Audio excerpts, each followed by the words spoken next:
We now have Coach Lane Kiffin with us. Coach, you want to have an opening statement? Yeah, exciting day for Ole Miss, for the players, for the fans. That's a really good team that we played, a team that, won 9 games, had one of the best defenses statistically in the country. I think they were best in negative plays in the ACC, creating those, and very well coached. So I think our guys talked a lot over the course of the month, especially the last week, of making a statement, feeling they were left out of the playoffs, and so they really wanted to make a statement against an ACC team that had 2 teams in the playoffs, and a team that they looked at it that had taken SMU to overtime, I think. So proud of the way that they played. They really, we screwed up with the fake field goal early, but outside of that, just completely dominated a 9-win team on offense and defense in the game. So that was great to see. I do apologize. I told Manny at the end, Jackson's touchdown pass to Jordan, that was just those 2 guys. I actually tried to take Jackson out, if you saw earlier, and he refused to go out, which says a lot about him. But he and Jordan came up with that play on their own, and he was supposed to hand the ball off. So I didn't like that part, but the rest of the day was a really big statement about these guys. Not just how good of a team they are, 10 wins, and all 10 wins I think are double-digit wins. I don't think many people are able to say that. But, these are games that a lot of teams struggle to show up for. Players opt out, or even if they don't. You've seen some teams that were really good teams, struggle in a non-playoff bowl game. So I was really pleased for our guys to show up. 8 o'clock start here. It was great to see. All right, questions? I know that you had no doubt that Jackson was going to play and play hard, but on his first play, did you really want him to take Alex Howard head on? That's just who he is. Obviously, he doesn't listen very well because we subbed him out, if you noticed.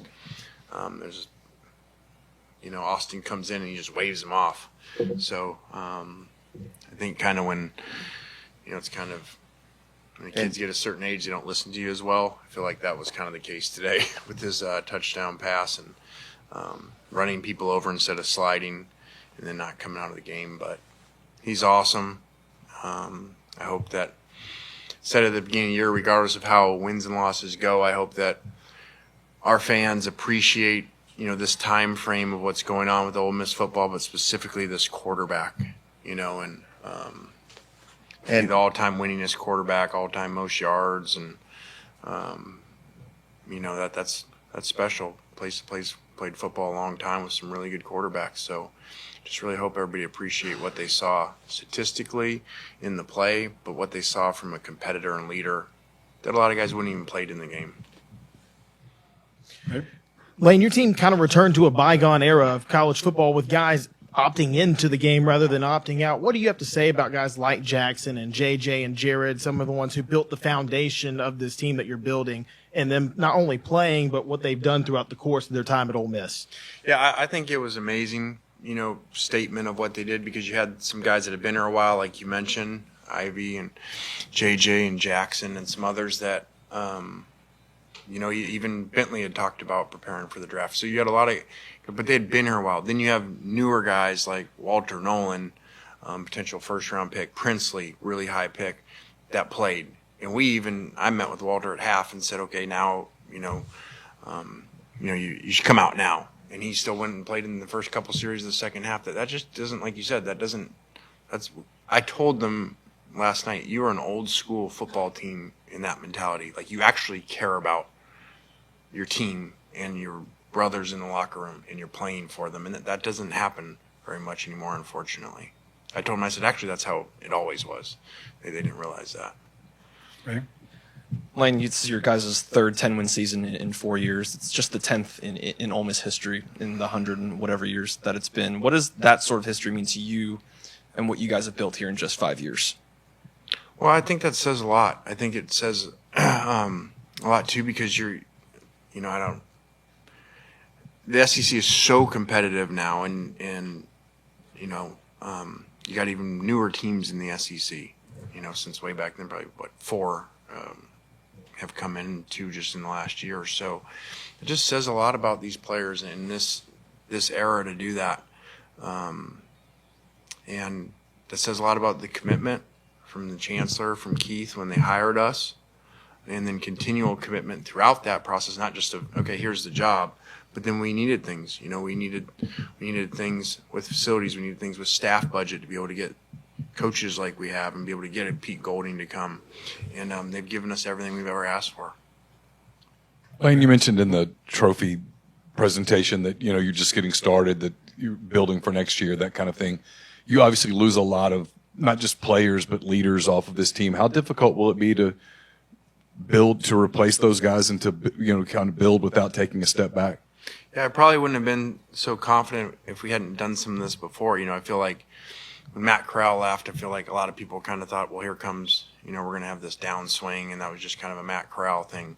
And in our team, I know we won 10 games, we won 11 the year before. That's 21 in 2 years. But our team this year was a better team.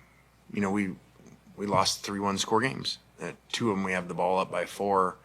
2.5 minutes left and make a couple first downs and we win the game.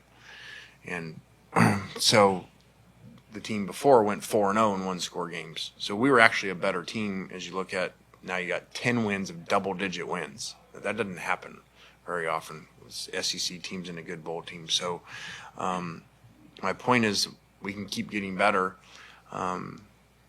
just continuing to add players and add pieces and keeping our staff together too. Which has been very critical. I think we said at the beginning here, I should remember this. You guys probably better remember me. I feel like this was the first year where all 3 coordinators, we were able to keep them. And maybe the whole time that we've been here. We've always lost 1 or 2 of them every year. Lane, we've asked you so much about Jackson this year, but with respect to the future with Austin, I guess what do you hope Austin picks up on about Jackson with sitting under him, and how do you hope Jackson can rub off on who's next? Yeah, when I say this team's like a family, it really is, because the way that they just played for each other. Again, you're playing in the second half of a blowout, and guys are going back in the game. And I'm not going to say which ones specifically, guys that we were told actually weren't team type of guys at their previous places. So to see that is such a family, like that the players here helped change the ones coming in. Then I look at like the family in the quarterback room, and then when you say that about Austin, I see like he had this big brother show him like every way to do every single thing right, except for making his own plays up at the end. But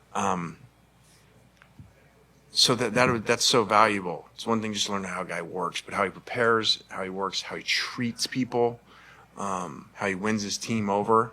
So Austin, that's a really awesome thing Austin got to experience.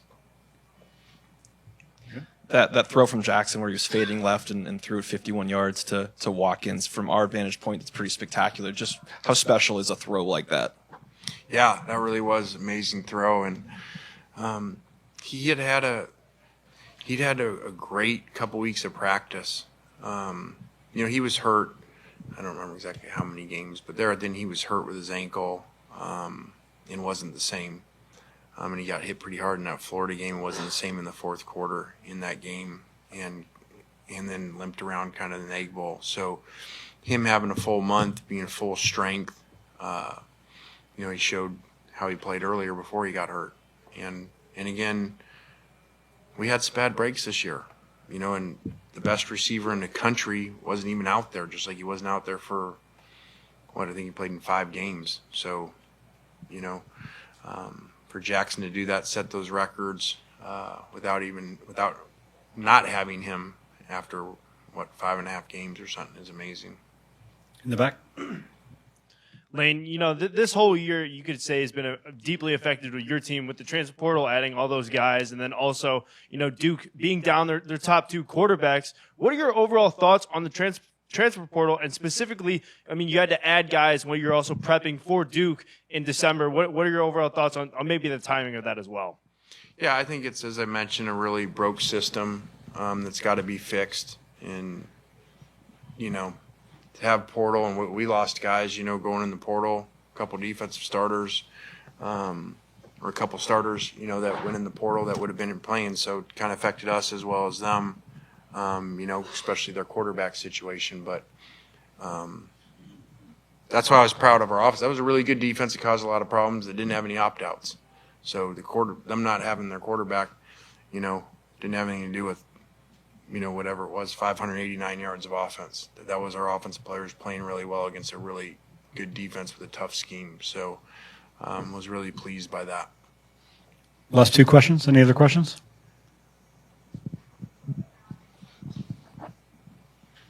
You mentioned all the yards of offense, 440 for Jackson tonight, 447.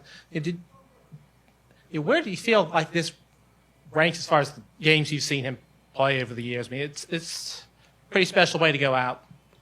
Yeah, it really is. I feel like he did this similar game against Penn State, you know, in the bowl game last year. I don't know if the stats were quite as large, but similar defense. It was Manny's defense at Penn State. And he made just a lot of great, really accurate throws.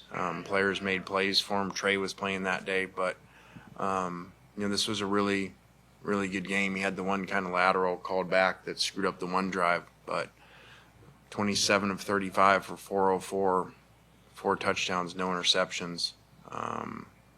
You know, it's pretty awesome. Any other questions? Thank you, Coach. All right, guys, thanks.